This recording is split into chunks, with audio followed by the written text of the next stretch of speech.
পিঠাপুলির আয়োজনে আজকে থাকছে খুবই সহজ মজার একটা পিঠা রেসিপি।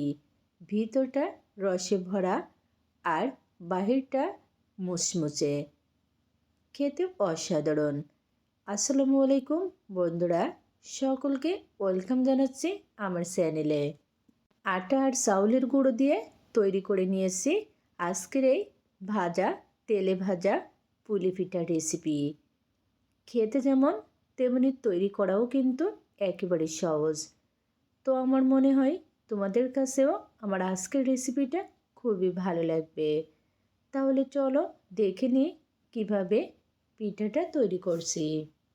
পিঠা তৈরির শুরুতে ডো তৈরি করব, এর জন্য প্যানে নিয়ে নিচ্ছি 1 কাপ পানি। এখানে আমি আমার প্রয়োজন মতো নিয়ে নিলাম। নিয়ে নিচ্ছি টেস্ট অনুযায়ী লবণ।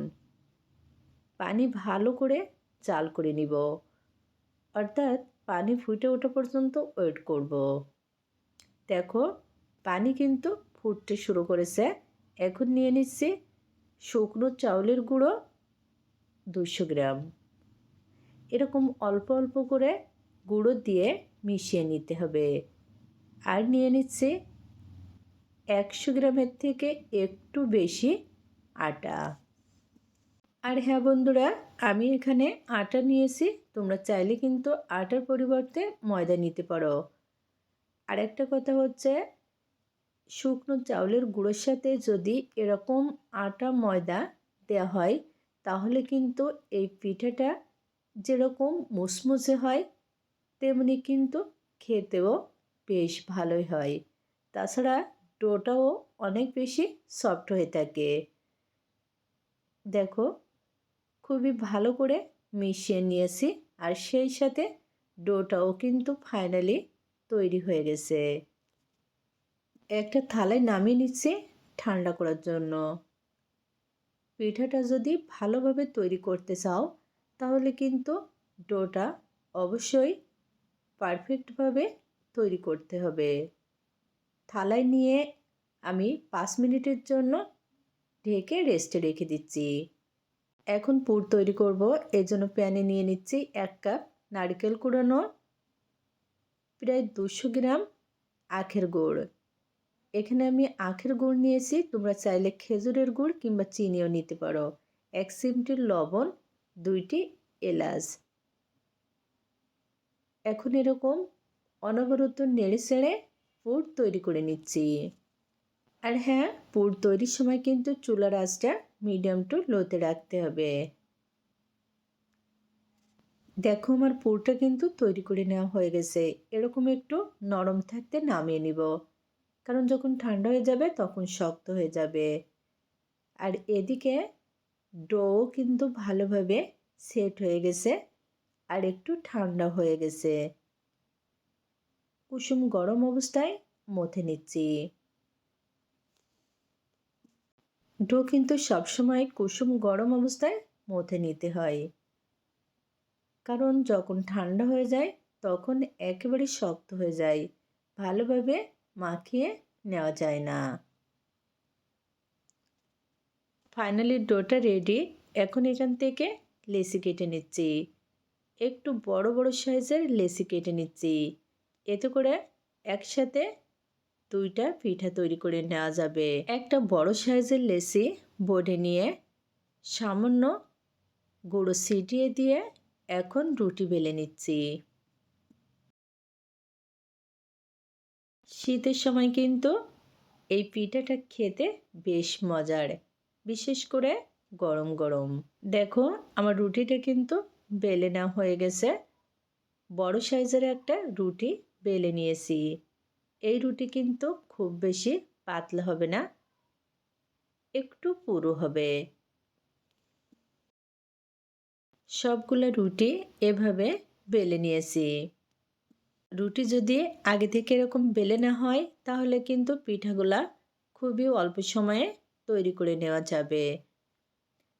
এখন যে পুর তৈরি করে রেখেছিলাম সেখান থেকে পরিমাণ মতো পুর এই রুটির উপরে নিয়ে নিচ্ছি।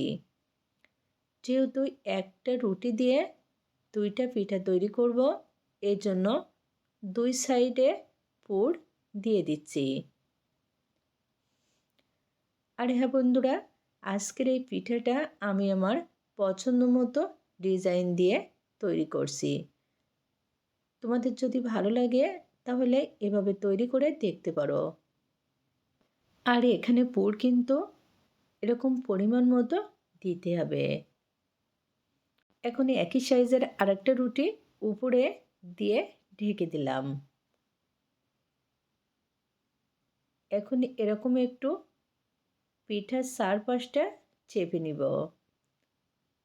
আর হ্যাঁ, এখানে কিন্তু আমি এই পিঠাটা আটকানোর জন্য কোনো রকম পানি দেইনি। রুটিটা যদি একটু পুরু করে তৈরি করা হয় তাহলে কিন্তু এখানে কোনো রকম পানি দেওয়া লাগবে না। জাস্ট আঙুল দিয়ে এভাবে একটু চেপে চেপে দিলেই কিন্তু ভালোভাবে সিল হয়ে যাবে। আর সেই সাথে সুন্দর একটা ডিজাইনও চলে আসবে আর দেখতে বেশ ভালোই লাগবে। আসলে আজকের পিঠাটা তৈরি করা কিন্তু একেবারে সহজ। তোমরা যদি একটু মনোযোগ দিয়ে পিঠাটা তৈরি করার প্রসেস দেখো তাহলে কিন্তু তোমরাও খুবই সহজে আজকের এই পিঠাটা তৈরি করে নিতে পারবে। আর চাইলে কিন্তু এই পিঠাটা অতিথি আপ্যায়নে কিংবা যে কোনো উৎসব অনুষ্ঠানে তৈরি করে নিতে পারো। ডিজাইন দেওয়া হয়ে গেছে, এখন একটা কাটার দিয়ে চারপাশের অতিরিক্ত অংশ কেটে নিচ্ছি। তবে তোমাদের কাছে যদি এরকম কাটার না থাকে সেক্ষেত্রে কিন্তু তোমরা নাইফের সাহায্যেও কেটে নিতে পারো। এই কেটে রাখা অতিরিক্ত অংশ দিয়ে পরে আবার রুটি তৈরি করে পিঠা বানিয়ে নিব। দেখো পিঠাগুলো কিন্তু সেই সুন্দর হয়েছে। তখন ভাজার পালা। আর সবগুলো পিঠা কিন্তু আমি একইভাবে তৈরি করে নিয়েছি। তো চুলায় প্যান দিয়ে প্যানে নিয়ে নিচ্ছি পরিমাণ মতো সাদা তেল। তেল ভালোভাবে গরম করে নিয়েছি, এখন পিঠা দিয়ে দিচ্ছি। আর হ্যাঁ বন্ধুরা, এই পর্যায়ে কিন্তু চুলার আঁচটা মিডিয়াম টু লোতে রাখতে হবে। একটু সময় নিয়ে ভাজতে হবে যেন এর ভিতরটা কোনো রকম কাঁচা না থাকে। যদি তোমরা হাইটে ভেজে নাও তাহলে কিন্তু পিঠায় খুব তাড়াতাড়ি কালার চলে আসবে আর ভিতরের অংশটা কাঁচা থাকবে। যেহেতু এখানে একটু তেলের পরিমাণ কম হয়েছে এজন্য আমি চামচ দিয়ে এরকম করে একটু তেল পিঠার উপরে দিয়ে দিচ্ছি। এতে করে পিঠাগুলো কিন্তু অনেক বেশি ফুলকো হবে। প্রায় 3 মিনিট মতো ভাজার পরে এখন উল্টে নিচ্ছি। এরকম করে 2 থেকে 3 বার উল্টে পাল্টে মিডিয়াম টু লো আছে পিঠাগুলা ভালো করে ভেজে নিচ্ছি। তো তোমাদের কাছে যদি আমার আজকের এই পিঠার রেসিপিটা ভালো লাগে অবশ্যই তোমরা একবার হলেও তৈরি করে দেখবে। পিঠে কিন্তু খুবই সুন্দর কালার চলে এসেছে। এর থেকে আর বেশি ভাজা লাগবে না। তো এখন তেল থেকে তুলে নিচ্ছি। মাশাআল্লাহ, আজকের পিঠাগুলো কিন্তু দেখতে যেমন হয়েছে তেমনি খেতেও অসাধারণ। আর যেহেতু এই পিঠার ডোটা শুকনো চালের গুঁড়ো আর আটা দিয়ে তৈরি, এই জন্য পিঠাগুলো কিন্তু যখন ঠান্ডা হয়ে যাবে তখন নরম হবে না, একইভাবে মুচমুচে থাকবে। তো আজকে আর নয়, তোমাদের যদি ভালো লাগে অবশ্যই তৈরি করে দেখবে। আবারও দেখা হবে অন্য কোনো দিন মজার কোনো রেসিপি নিয়ে। খোদা হাফেজ।